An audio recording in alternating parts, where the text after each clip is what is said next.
அனைவருக்கும் வணக்கம். TNPSC group 4 2026 Max academy test batch start பண்ணுறோம். இன்றைக்கு முதல் கணக்கு ரூபாய் 20,000க்கு 10% வட்டி வீதம் 4 ஆண்டுகளுக்கு கிடைக்கும் தனி வட்டி காண்கள் கேட்குறாங்க.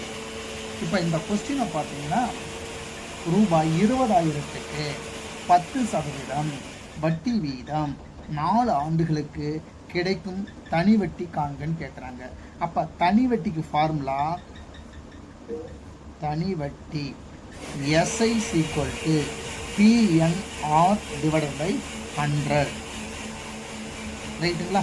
P என்பது அசல், N என்பது வருடம், R என்பது வட்டி வீதம் பர்சன்டேஜ்.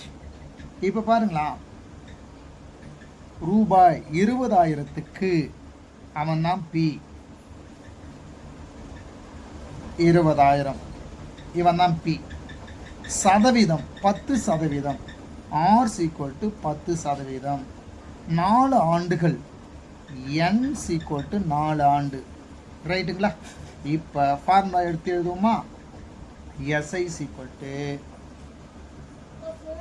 PNR / 100. P எவ்வளோ? 20,000. N எவ்வளோ? 4. R என்பது 10%. சதவீதம் போட தேவையில்ல, 10 / இந்த 100. இந்த 2 ஜீரோக்கு இந்த 2 ஜீரோ கழிச்சிடுங்க. இப்போ பேலன்ஸ் என்ன இருக்கு? 200 × 4 ×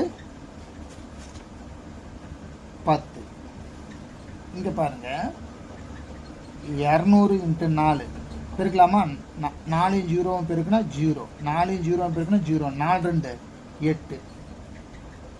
800 × 10, 800 10 பெருக்குனா 2 0, இந்த ஒரு ஜீரோ சேர்த்துங்க. 8,000. 800 × 10 ஒரு ஜீரோ சேர்த்துக்கிறது தான் 8,000. அவ்வளோதான் ஆன்சர். பாருங்க, ரூபாய் 20,000க்கு 10% வட்டி வீதம் 4 ஆண்டுகளுக்கு கிடைக்கும் தனி வட்டி காண்கன்னு கேட்குறாங்க. அப்போ ஃபார்முலா தனி வட்டி SI = PNR / 100. ஃபார்முலா P என்பது அசல், N என்பது வருடம், R என்பது வட்டி வீதம், சதவீதம்னா R. இப்போ ரூபாய் 20,000க்கு அவன் தான் P, 20,000 Pன்னு எடுத்து எழுதிட்டீங்களா?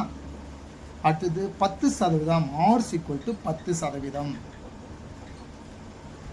4 ஆண்டுகள், N = 4 ஆண்டுகள். இப்போ ஃபார்முலா எடுத்து எழுதுங்க. தனி வட்டிக்கு ஃபார்முலா SI = PNR / 100. இப்போ P உடைய வேல்யூ என்ன? அசல் 20,000 இன்ட்டு N 4 வருடம் இன்ட்டு R 10%. 10% இங்கே போட தேவை, 10 / 100.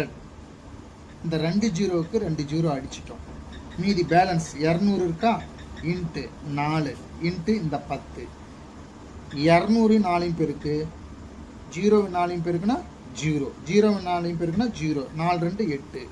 800 இந்த 10, 800 10 பெருக்குனா 8,000. இந்த டெஸ்ட் பேட்ச் சேர 200 ரூபாய். டெஸ்ட் பேட்சுக்கு நன்றி, வணக்கம்.